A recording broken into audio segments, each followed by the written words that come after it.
10 ans. Pendant 10 foutues années, j'ai envoyé de l'argent à ma famille au Cameroun. Chaque mois, sans faute, même quand je mourais de faim dans mon appartement sordide de Belleville. Et aujourd'hui, je viens de découvrir la vérité. Une vérité qui m'a détruit. Je m'appelle Kwame, j'ai 28 ans et je viens de Douala. Je suis arrivé en France il y a 20 ans avec ma mère. J'avais 8 ans. On avait quitté le Cameroun pour rejoindre mon père qui était déjà là depuis 3 ans. Il nous avait dit qu'il travaillait dur, qu'il économisait pour nous faire venir. Qu'en France, tout serait différent. Mais dès notre arrivée, j'ai compris que quelque chose clochait. Mon père n'était pas le même homme. Il buvait, il criait, ma mère pleurait souvent, et puis, quand j'ai eu 15 ans, elle est morte d'un cancer. Mon père n'a même pas payé les frais d'hôpital. C'est moi qui ai dû bosser le soir après les cours pour rembourser les dettes. À 18 ans, j'ai quitté la maison. Mon père était devenu un étranger violent et alcoolique. Mais moi, contrairement à lui, je n'allais pas oublier d'où je venais.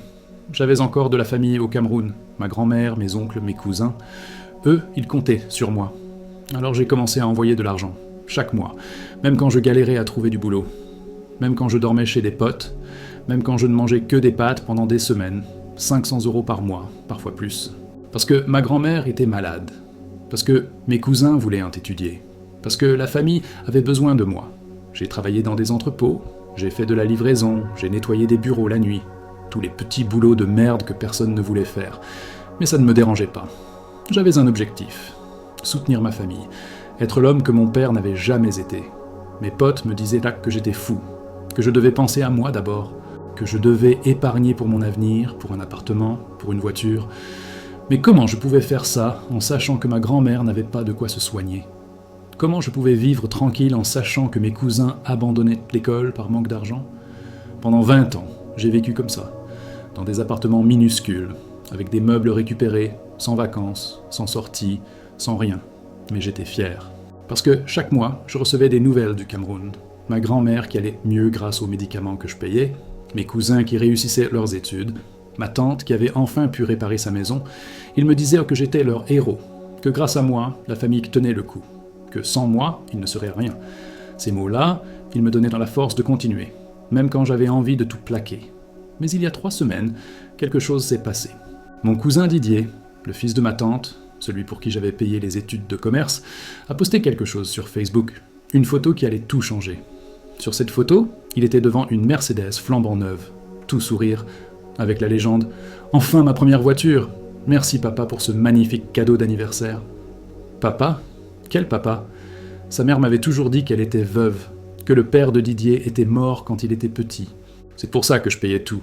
Ses études, ses vêtements, sa nourriture.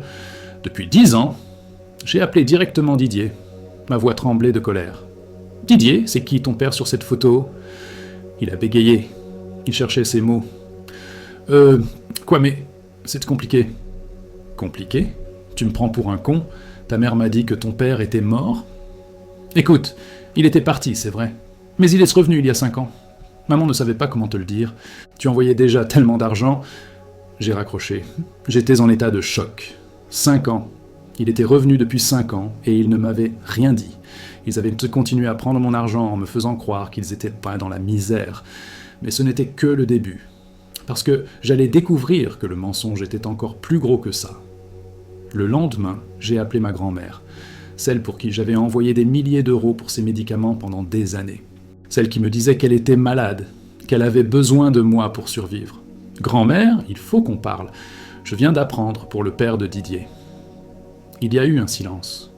Un long silence qui en disait déjà beaucoup. « Ah, quoi mais, mon petit, grand-mère, depuis combien de temps vous me mentez ? On ne t'a pas menti, mon fils. On a juste pas tout dit. » Pas tout dit ? J'étais en train de péter un câble. 20 ans de ma vie à me saigner aux 4 veines pour eux, et ils n'avaient pas tout dit. Grand-mère, vous allez me dire la vérité maintenant. Tout. Ou je ne remets plus jamais les pieds au Cameroun. Et là, tout s'est écroulé. Morceau par morceau. Mensonge par mensonge. Ma grand-mère n'était pas malade. Enfin, pas plus qu'une femme de 75 ans en bonne santé. Les médicaments que je payais, elle les revendait au marché pour se faire un petit bénéfice. Mon oncle Joseph, celui qui me disait qu'il n'arrivait pas à nourrir sa famille, il avait un commerce qui marchait très bien. 3 échoppes à Douala. Mais il trouvait plus facile de prendre mon argent plutôt que d'investir ses propres bénéfices dans l'éducation de ses enfants. Ma cousine Patricia, celle pour qui j'avais payé les études d'infirmière, elle avait abandonné au bout de 6 mois. Mais elle continuait à me demander l'argent des frais de scolarité. Avec ça, elle s'achetait des vêtements et sortait en boîte tous les week-ends. Chaque mensonge était comme un coup de couteau. 20 ans de ma vie, 20 ans de sacrifice. Pourquoi ? Pour des menteurs, pour des profiteurs qui s'enrichissaient sur mon dos pendant que je vivais dans la pauvreté. Mais le pire, c'était ma tante Félicité, celle qui me racontait que sa maison tombait en ruine, qu'elle n'avait pas d'eau courante, que ses enfants dormaient par terre. J'avais envoyé plus de 15 000 € en 10 ans pour rénover sa maison. J'ai fouillé sur Facebook, j'ai trouvé son profil, et là j'ai vu des photos de sa baraque. Une putain de villa avec piscine. Une piscine, pendant que moi, je vivais dans un 30 mètres carrés humide sans balcon. J'étais dans une rage noire.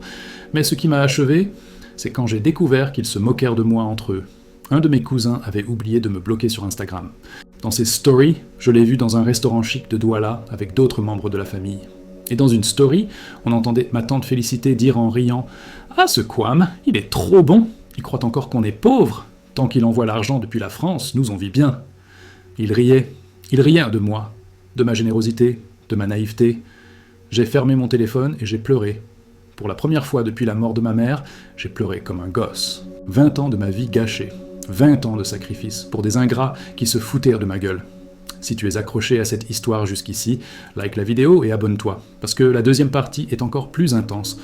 Le lendemain, j'ai pris une décision. J'allais au Cameroun, sans prévenir. Je voulais les regarder dans les yeux. Je voulais comprendre comment ils avaient pu me faire ça.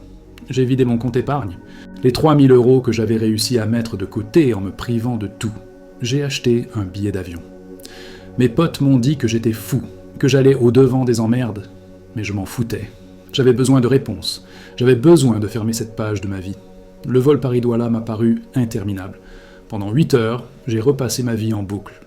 Tous ces moments où j'avais renoncé à des trucs pour envoyer de l'argent. Cette fille que j'aimais et qui m'avait quitté parce que je ne pouvais jamais l'emmener en week-end, ces formations que j'avais pas pu payer pour évoluer professionnellement, cette voiture que j'avais jamais pu acheter. Tout ça pour des menteurs. Quand je suis arrivé à l'aéroport de Douala, je n'ai prévenu personne. J'ai pris un taxi direct pour aller chez ma grand-mère. Je voulais la surprise. La première chose que j'ai vue en arrivant devant sa maison, ça a été une antenne satellite sur le toit. Une putain d'antenne satellite. Elle m'avait dit qu'elle n'avait même pas l'électricité de façon régulière. J'ai frappé à la porte. Quand elle a ouvert et qu'elle m'a vu, son visage est devenu blanc. Blanc comme un linge. « Quoi mais, qu'est-ce que tu fais là ?»« Je viens te rendre une petite visite, grand-mère. Tu n'es pas contente de me voir ?» Elle a bégayé quelque chose, mais je suis rentré dans la maison. Et là, j'ai halluciné. Un salon avec un canapé en cuir, une télé-écran plat énorme, un frigo américain, du carrelage partout. Cette maison était plus belle que mon appartement de Belleville. Alors, grand-mère, tu peux m'expliquer ? Et là, au lieu de s'excuser, au lieu de reconnaître qu'elle m'avait menti, elle a eu le culot de me dire « Quoi mais, tu ne comprends pas. Nous, on est restés au pays. Toi, tu es en France. C'est normal que tu nous aides. C'est comme ça que ça marche. » Normal ? 20 ans de mensonges ? C'était normal ? Normal ? J'ai répété. « Grand-mère, tu trouves ça normal de me mentir pendant 20 ans ?» Elle a haussé les épaules, comme si c'était pas grave, comme si 20 ans de ma vie, ça valait rien. « Mon fils, dans la famille, celui qui réussit aide les autres. Tu as de la chance d'être en France. Nous, on est restés ici. De la chance ? J'avais de la chance ? J'étais en train de péter un plomb. Grand-mère, tu sais ce que c'est ma vie en France ? Tu sais que je vis dans un appartement de 30 mètres carrés, que je mange des pâtes tous les jours, que j'ai jamais pris de vacances de ma vie. Oui, mais tu es en France, mon fils. Ici, c'est l'Afrique. » Cette phrase, elle m'a achevé. Comme si être en France, ça voulait dire être riche automatiquement. Comme si tous mes sacrifices, c'était du luxe. Je suis parti de chez elle sans rien dire. J'avais envie de tout casser. J'ai pris un taxi pour aller chez ma tante Félicité, celle avec la piscine. Quand je suis arrivé devant sa villa, j'ai failli tomber dans les pommes. C'était encore plus beau que sur les photos. Portail électrique, jardin avec palmiers, 2 voitures dans la cour, et cette putain de piscine que j'avais payée sans le savoir. Ma tante est sortie en courant quand elle m'a vu. « Quoi mais, mon fils, qu'est-ce que tu fais là ? Tu ne nous as pas prévenus ?»« Je voulais faire la surprise, tante Félicité. Belle maison, au fait. Très belle piscine. » Son visage s'est décomposé. Elle savait que je savais. « Quoi mais, je peux t'expliquer ? T'expliquer quoi ? Que tu m'as menti pendant 10 ans ? Que tu m'as raconté que tes enfants dormaient en parterre pendant que tu construisais cette villa avec mon argent ? Elle a essayé de me prendre par le bras. Mon fils, il faut que tu comprennes, ici c'est différent. Quand quelqu'un de la famille réussit à l'étranger, c'est son devoir de... Stop ! J'ai crié. Arrête avec tes conneries. J'ai pas réussi. Je survis. Tu comprends ça ? Je survis. Les voisins commençaient à regarder. Elle m'a fait rentrer dans sa villa. À l'intérieur, c'était encore plus scandaleux. Meubles en bois massif, climatisation partout, cuisine équipée comme dans un magazine, et là, j'ai vu arriver mon oncle Joseph. Celui qui n'arrivait soi-disant pas à nourrir sa famille. Il portait une montre en or et des vêtements de marque. Kwame, mon neveu, bienvenue à la maison. Il a voulu me serrer dans ses bras, mais je l'ai repoussé. Oncle Joseph, tes 3 échoppes, ça marche bien à ce que je vois. Il s'est figé. Il savait que j'étais au courant. Qui t'a dit ça ? Peu importe. Ce qui m'importe, c'est de savoir pourquoi tu me demandais de l'argent pour nourrir tes enfants, alors que ton commerce marche très bien. Il a regardé ma tante. Il ne savait plus quoi dire. Et puis, ma tante a sorti la phrase de trop. « Kwame, arrête de faire le malin. Tu crois qu'on ne sait pas que tu gagnes bien ta vie en France ? Tous les immigrés envoient de l'argent. C'est comme ça. Tous les immigrés gagnent bien leur vie. » J'ai répété, incrédule. « Bien sûr, vous êtes en Europe. Vous avez tous des gros salaires. » Et là, quelque chose s'est cassé en moi. 20 ans de rage ont explosé d'un coup. Vous voulez savoir combien je gagne ? Vous voulez vraiment savoir ? J'ai sorti mon téléphone. J'ai montré mes fiches de paie des 6 derniers mois. 1 200 € par mois. 1 200. Vous savez combien ça fait après le loyer, l'électricité, la nourriture ? Il me reste 300 €. 300 € pour vivre. Et sur ces 300 €, j'en envoyais 500 ici. 500 sur 300. Il ne disait plus rien. Il regardait mes fiches de paye avec des yeux ronds. Vous savez comment je faisais ? Je vendais mon sang. Tous les mois, j'allais vendre mon sang pour pouvoir vous envoyer de l'argent. Pendant que vous vous payez des piscines et des Mercedes ? Ma tante s'est mise à pleurer.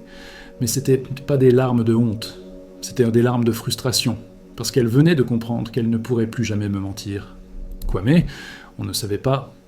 On pensait... Vous pensiez quoi ? Que j'étais milliardaire ? Que l'argent poussait sur les arbres en France ? Et là, mon oncle Joseph a eu le culot de dire « Bon, mais maintenant tu le sais, on peut continuer comme avant, non ?» J'ai cru halluciner.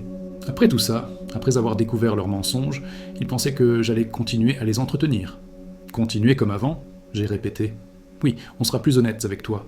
Mais la famille, c'est la famille. Et c'est là que j'ai pris la décision qui allait tout changer. Une décision qui allait leur montrer qui était vraiment Kwame. J'ai regardé mon oncle Joseph droit dans les yeux et j'ai dit « Tu as raison, oncle. La famille, c'est la famille. » Et justement, j'ai une surprise pour toute la famille. J'ai sorti mon téléphone et j'ai appelé tous mes cousins, tous mes oncles, toutes mes tantes, un par un. Venez tous chez tante Félicité, j'ai quelque chose d'important à vous annoncer. Quelque chose qui va vous faire très plaisir. En 1 heure, toute la famille était là, une 20aine de personnes, tous ceux qui avaient profité de moi pendant 20 ans. Ils étaient tous excités, pensant que j'allais annoncer que j'envoyais encore plus d'argent, ou que j'allais les faire tous venir en France. Quand tout le monde a été réuni dans le salon de ma tante, je me suis levé. Mes chers parents, mes chers cousins, merci d'être venus. Comme vous le savez, ça fait 20 ans que je vous aide financièrement depuis la France. Ils souriaient tous. Ils applaudissaient même. 20 ans que je me sacrifie pour vous. 20 ans que je vis dans la pauvreté pour que vous viviez dans le confort. Les sourires commençaient à disparaître. Mais aujourd'hui, j'ai appris quelque chose d'extraordinaire. J'ai appris que vous n'aviez pas besoin de mon aide. J'ai découvert que vous étiez tous riches, que vous aviez tous des commerces qui marchent, des maisons magnifiques, des voitures de luxe. Le silence était total maintenant. Alors j'ai décidé de vous faire le plus beau cadeau que je puisse vous faire, votre indépendance. J'ai sorti une lettre de ma poche, une lettre que j'avais écrite dans l'avion.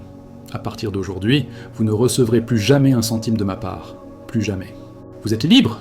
Libre de vivre votre vraie vie sans dépendre du pauvre immigré de France ? L'explosion a été immédiate.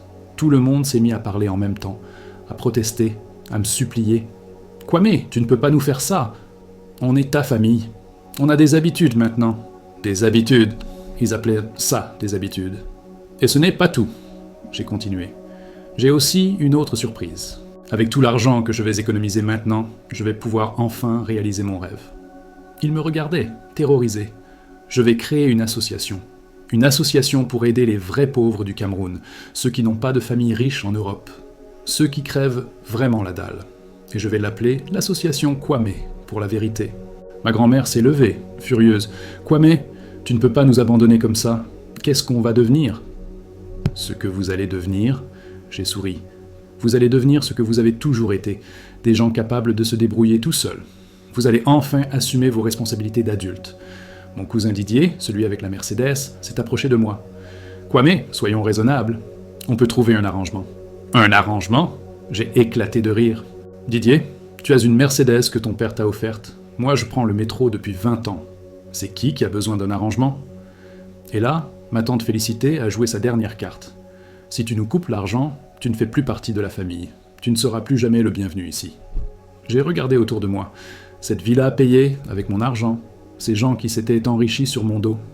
Et j'ai dit « Parfait. » Parce que, franchement, une famille de menteurs et de profiteurs, j'en veux pas. Je me suis dirigé vers la sortie. Ils me couraient tous après, me suppliant, me menaçant tour à tour, mais j'ai fermé la porte derrière moi et je suis parti. Le lendemain, j'ai pris l'avion pour rentrer en France. Mais cette fois, c'était différent. Pour la première fois depuis 20 ans, je me sentais libre, vraiment libre. De retour à Paris, j'ai fait quelque chose que je n'avais jamais fait. Je me suis acheté une voiture, pas une Mercedes comme mon cousin, mais une petite Clio d'occasion. Ma première voiture à 28 ans. Et j'ai tenu ma promesse. J'ai créé mon association. Avec les 500 € que je n'envoyais plus chaque mois, j'aide maintenant de vrais orphelins, de vraies veuves, de vrais étudiants pauvres du Cameroun. Des gens qui ne me mentent pas. Des gens qui me disent merci avec le cœur. Il y a 6 mois maintenant que j'ai coupé les ponts avec ma famille. Au début, ils m'appelaient tous les jours, puis toutes les semaines. Maintenant, c'est fini. Ils ont compris. Et vous savez quoi ? Je n'ai jamais été aussi heureux de ma vie. J'ai enfin pu prendre des vacances. J'ai enfin pu suivre une formation pour évoluer professionnellement. J'ai même rencontré une fille formidable qui m'aime pour ce que je suis, pas pour ce que j'envoie au pays. Parfois, je pense à eux. Je me demande comment ils vivent maintenant, qu'ils ne peuvent plus compter sur l'argent du pauvre immigré. Mais au final, je m'en fous. Ils ont eu 20 ans pour me dire la vérité, 20 ans pour me respecter. Ils ont choisi le mensonge. Moi, j'ai choisi la liberté. Si cette histoire t'a touché, like la vidéo pour que plus de personnes puissent l'entendre et abonne-toi à la chaîne. Maintenant, on veut savoir, quelle aurait été la plus grande trahison que la vie t'ait fait subir ?